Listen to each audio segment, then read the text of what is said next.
तो फ्रेंड्स, स्वागत है आप लोगों का हमारे YouTube channel target polytechnic entrance exam 2021 में। तो फ्रेंड्स, आज हम आप लोगों के लिए लेकर आए हैं केमिस्ट्री के मोस्ट इम्पॉर्टेंट चैप्टर अम्ल, क्षार तथा लवण। फ्रेंड्स, अगर आप पॉलीटेक्निक या आईईआरटी की तैयारी कर रहे हो दोस्तों, तो ये वीडियो आप लोगों के लिए बहुत ही इम्पॉर्टेंट होने वाला है, क्योंकि जो चैप्टर मैं आज बताने जा रहा हूँ, इस चैप्टर से हर साल पॉलीटेक्निक व आईईआरटी में 2 से 3 प्रश्न पूछे जाते हैं दोस्तों। तो ये चैप्टर आप लोगों के लिए बहुत ही इम्पॉर्टेंट होगा है दोस्तों। यदि आपने अभी तक मेरे चैनल को सब्सक्राइब नहीं किया हुआ है दोस्तों, तो प्लीज़ इसे सब्सक्राइब कर दीजिएगा दोस्तों, और अपने दोस्तों के पास भी शेयर कर दीजिएगा, ताकि उनकी भी कोई हेल्प हो जाए दोस्तों। तो चलते हैं, शुरू करते हैं हमारे चैप्टर को। हमारा चैप्टर है अम्ल, क्षारक तथा लवण, एसिड, बेसिस एंड साल्ट्स। तो चलिए दोस्तों, सबसे पहले टॉपिक देखते हैं। हम सबसे पहले समझेंगे कि अम्ल कहते किसे हैं दोस्तों। तो यहाँ पर लिखा हुआ है, प्रारंभिक अवधारणाओं के अनुसार वे पदार्थ जो खट्टे होते हैं तथा नीले लिटमस पत्र को लाल कर देते हैं, अम्ल कहलाते हैं। तो दोस्तों, अम्ल क्या होता है? जो नीले लिटमस पत्र को लाल कर देता है, वो हमारा एसिड होता है दोस्तों। तो आपसे यहाँ एक क्वेश्चन पूछ सकता है कि अम्ल पदार्थ है, तो आपको 4 ऑप्शन दे देगा दोस्तों। उसमें से एक ऑप्शन रहेगा नीले लिटमस को लाल कर देता है, तो वही दोस्तों ऑप्शन सही हो जाएगा दोस्तों, कि अम्ल क्या करता है? नीले लिटमस पेपर को लाल कर देता है दोस्तों। तो यहाँ पर आपका 1 पॉइंट बन गया दोस्तों, आप इसको 1 पॉइंट के हिसाब से याद कर सकते हैं। आगे है हमारा अम्ल की परिभाषा। आर्हीनियस के अनुसार अम्ल वे पदार्थ होते हैं जो जल में घुलकर हाइड्रोजन आयन देता है। तो दोस्तों, ये हमारा दूसरा पॉइंट हो गया कि अम्ल होता क्या है? जो जल में घुलने पर हाइड्रोजन आयन देता है दोस्तों, उसे हम अम्ल कहते हैं। और किसके अनुसार? ये सिद्धांत किसने बताया था? आर्हीनियस में बताया था। जैसे एग्जाम्पल के तौर पर आप देख सकते हैं, HCl जल में घुलकर H पॉजिटिव तथा Cl निगेटिव एक्वस में टूट जाता है दोस्तों। तो ये हमारा अम्ल हो गया। आगे हमारा है ब्रॉन्स्टेड लॉरी का सिद्धांत। तो ब्रॉन्स्टेड लॉरी ने बताया, अम्ल वह अणु अथवा आयन होता है जो प्रोटॉन देने की क्षमता रखता है। तो दोस्तों, अम्ल क्या होता है? ब्रॉन्स्टेड लॉरी के अनुसार वह होता है जो प्रोटॉन देने की क्षमता रखता है दोस्तों, और प्रोटॉन को हम लोग H पॉजिटिव लिखते हैं। तो दोस्तों, जैसे उदाहरण में आप देख सकते हैं, NH4 पॉजिटिव, तो ये टूट जाएगा NH3 प्लस H पॉजिटिव में। तो ये हमारा क्या हो गया? अम्ल हो गया। क्या हो गया? अम्ल हो गया, क्योंकि यह एक प्रोटॉन दे रहा है और NH3 बना रहा है। तो यहाँ पर हमारा NH4 पॉजिटिव क्या हो जाएगा? अम्ल हो जाएगा दोस्तों। तो चलते हैं अपने अगले टॉपिक की ओर। अम्लों के प्रकार को जानते हैं। अम्ल 2 प्रकार के होते हैं। नंबर 1 है ऑक्सी अम्ल और नंबर 2 है हाइड्रा अम्ल। तो ऑक्सी अम्ल को पहले देखते हैं। सबसे पहले ऑक्सी अम्ल को देखते हैं। जिन अम्लों में हाइड्रोजन व ऑक्सीजन दोनों उपस्थित होते हैं, वह उस अम्ल को ऑक्सी अम्ल कहते हैं। जिसमें दोस्तों हाइड्रोजन व ऑक्सीजन दोनों उपस्थित होते हैं, जैसे H2SO4, HNO3, इसमें हाइड्रोजन भी उपस्थित है और ऑक्सीजन भी उपस्थित है। तो ये हमारा हो जाएगा ऑक्सी अम्ल दोस्तों। क्या हो जाएगा? ऑक्सी अम्ल। और नंबर 2 पर है हमारा हाइड्रा अम्ल। वे अम्ल जिनमें केवल हाइड्रोजन उपस्थित होता है। चूँकि यह हाइड्रा अम्ल है, तो इसमें केवल हाइड्रोजन ही उपस्थित होगा और अन्य कोई तत्व उपस्थित होगा, लेकिन उसमें ऑक्सीजन नहीं होगा दोस्तों। तो वो हमारा कौन सा अम्ल हो जाएगा? हाइड्रा अम्ल। तो यहाँ पर दिया हुआ है एग्जाम्पल HCl व HCN, ये दोनों ही एसिड हैं दोस्तों। तो चलते हैं आगे, अम्लों के गुणधर्म के बारे में जानते हैं। Properties of acids. तो दोस्तों, अम्ल विद्युत के चालक होते हैं दोस्तों। तो ये भी आपका एक टॉपिक बन गया कि अम्ल विद्युत के क्या होते हैं दोस्तों। आपको 4 ऑप्शन दे देगा, चालक, अचालक, कुचालक, इनमें से कोई नहीं। तो दोस्तों, अम्ल क्या होते हैं? चालक होते हैं विद्युत के। तो दूसरा हमारा पॉइंट है, सक्रिय धातु से क्रिया करके अम्ल हाइड्रोजन मुक्त करते हैं। तो दोस्तों, धातुओं से क्रिया करके अम्ल हाइड्रोजन H2 गैस मुक्त करते हैं दोस्तों। आप इसको भी याद रखिएगा, क्या मुक्त करते हैं? H2 गैस मुक्त करते हैं। हमारा अगला पॉइंट है, अम्ल धातु कार्बोनेटों से अभिक्रिया करके कार्बन डाइऑक्साइड गैस मुक्त करते हैं। तो दोस्तों, यहाँ पर आपको 2 पॉइंट मिल गए हैं, बहुत ही इंपॉर्टेंट पॉइंट मिल गए हैं। कौन कौन से आपको बताते हैं।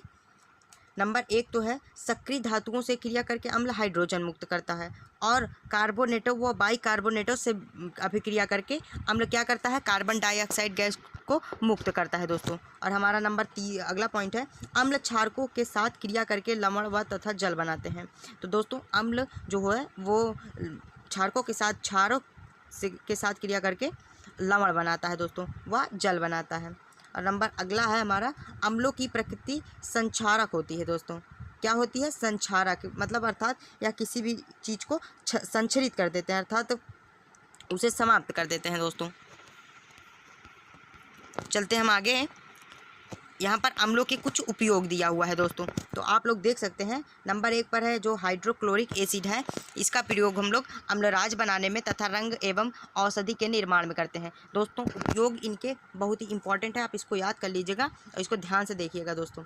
और अगला है हमारा सल्फ्यूरिक अम्ल। सल्फ्यूरिक अम्ल का उपयोग हम विस्फोटक बनाने में, पेट्रोलियम के शोधन में तथा रंग व औषधि के रूप में करते हैं। हमारा अगला पर है नाइट्रिक अम्ल। नाइट्रिक अम्ल का उपयोग उर्वरक, फोटोग्राफ तथा अम्लराज बनाने में करते हैं। और अगला है हमारा फार्मिक अम्ल। इसका उपयोग हम लोग जीवाणुनाशक में, फलों का संरक्षण में, चमड़ा, रबड़, स्कंदन में करते हैं दोस्तों। और हमारा अगला है ऑक्जेलिक अम्ल। इसका उपयोग हम लोग चमड़े का विरंजन, कपड़े से स्याही व धब्बा हटाने में भी हम ऑक्जेलिक अम्ल का प्रयोग करते हैं दोस्तों। अम्लराज का सूत्र होता है दोस्तों, अम्लराज का सूत्र आपसे भी पूछ सकता है, उसको मैं बता दे रहा हूँ। HCl + HNO3 होता है दोस्तों। इसमें 1 मोल HNO3 होता है और 1 मोल HNO3 और 3 मोल HCl के अणु को हम लोग अम्लराज कहते हैं दोस्तों। आप इसको याद कर लीजिएगा, आपसे एग्जाम में पूछ सकता है अम्लराज का सूत्र। चलते हैं अपने अगले टॉपिक की ओर। हमारा अगला टॉपिक है बेसिस, जिसे हम क्षारक कहते हैं। तो हम इसको देखते हैं। प्रारंभिक अवधारणाओं के अनुसार वे पदार्थ जो कड़वे होते हैं तथा लाल लिटमस पत्र को नीला कर देते हैं। तो दोस्तों क्षारक क्या काम करते हैं, लिटमस पत्र को क्या करते हैं, लाल लिटमस पेपर को नीला कर देते हैं। और अम्ल क्या करते थे, नीले लिटमस को लाल कर देते थे दोस्तों। तो इससे आप क्षार और अम्ल की पहचान कर सकते हैं दोस्तों। आगे हमारा है आर्हीनियस के अनुसार क्षारक वे पदार्थ होते हैं जो जल में घुलकर हाइड्रोक्सिल आयन देते हैं, अर्थात OH आयन देते हैं, वे क्षार होते हैं। किसमें, जल में। तो दोस्तों यहाँ पर एग्जांपल्स दिए हुए हैं, CaOH का होल ट्वाइस, NaOH और NH4OH, ये सभी जल में घुलने के बाद OH आयन देते हैं दोस्तों।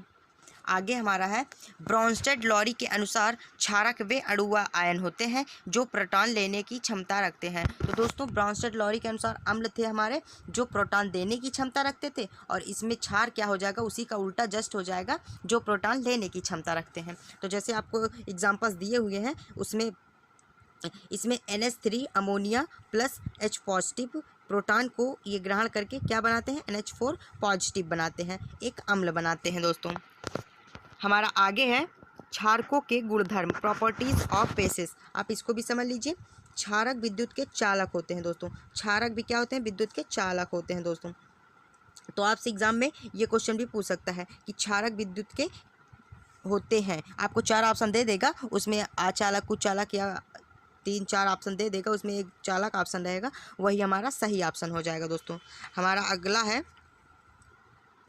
अगला पॉइंट है क्षारक केवल कुछ धातुओं से क्रिया करके हाइड्रोजन मुक्त करते हैं। तो दोस्तों कुछ धातुओं से क्रिया करके क्षारक हाइड्रोजन मुक्त करते हैं। अगला है ये अम्लों से क्रिया करके लवण तथा जल बनाते हैं दोस्तों। और हमारा अगला है जल में विलेय क्षारकों को क्षार कहते हैं, एल्काली कहते हैं दोस्तों। क्या कहते हैं, एल्काली कहते हैं। अतः सभी क्षार क्षारक होते हैं, जबकि सभी क्षारक क्षार नहीं होते हैं। तो ये बहुत ही इंपॉर्टेंट पॉइंट है। सभी क्षारक तो होते हैं, लेकिन सभी क्षारक क्षार नहीं होते। क्षार क्या होता है दोस्तों, जो जल में विलेय हो क्षारक, वो उसे हम क्षार कहते हैं। क्या कहते हैं, जो जल में क्षारक विलेय होता है उसे हम क्षार कहते हैं। चलते हैं आगे बढ़ते हैं दोस्तों। हमारा आगे है सूचक, इंडिकेटर्स। इसको भी आप समझ लीजिए। वे पदार्थ जिनका रंग अम्ल अथवा क्षारक को मिलाने पर परिवर्तित हो जाता है सूचक कहलाते हैं दोस्तों। सूचक क्या होते हैं, अम्ल और क्षार को मिलाने पर परिवर्तित हो जाते हैं, अर्थात सूचक हमें अम्ल या क्षार की जानकारी देता है दोस्तों।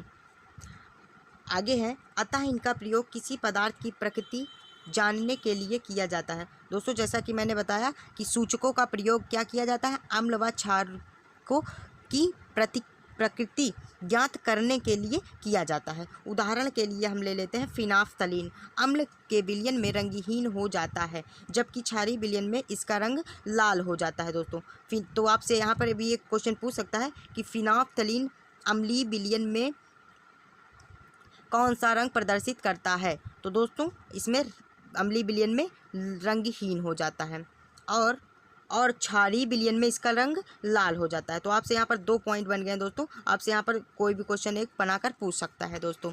आगे हमारा इसी प्रकार मेथिल ऑरेंज का रंग अम्लीय विलयन में लाल हो जाता है। तो दोस्तों यहाँ पर अगला भी है, मेथिल ऑरेंज का रंग अम्लीय विलयन में लाल हो जाता है, जबकि क्षारीय विलयन में पीला हो जाता है। दोस्तों मैं आप लोगों को आगे इसका एक सूची में समझा दे रहा हूँ दोस्तों। तो आप लोग यहाँ पर सूची में देख सकते हैं कुछ महत्वपूर्ण सूचक व उनके रंग किस विलयन में कौन सा रंग देता है। दोस्तों तो हमारा जो मेथिल ऑरेंज है वो अम्लीय विलयन में लाल हो जाता है और क्षारीय विलयन में पीला हो जाता है दोस्तों। और हमारा अगला है मेथिल रेड। मेथिल रेड जो होता है वो अम्लीय विलयन में लाल और क्षारीय विलयन में पीला हो जाता है। लिटमस पत्र अम्लीय विलयन में लाल हो जाता है और क्षारीय विलयन में नीला हो जाता है दोस्तों। आगे है हमारा फिनाल रेड। ये भी एक सूचक होता है और ये अम्लीय विलयन में पीला और क्षारीय विलयन में लाल हो जाता है दोस्तों। अगला है हमारा फिनाफ्थलीन जो है वो अम्लीय विलयन में रंगहीन हो जाता है और क्षारीय विलयन में गुलाबी रंग देता है दोस्तों। तो इसमें हम सबसे ज़्यादा किस चीज़ का प्रयोग करते हैं, एक तो फिनाफ्थलीन का करते हैं और एक मेथिल ऑरेंज और एक लिटमस पत्र को। इन तीनों का प्रयोग अधिकतर होता है दोस्तों अम्ल व क्षार की पहचान करने में दोस्तों। तो ये हमारा पार्ट 1 था। आज के लिए बस इतना ही।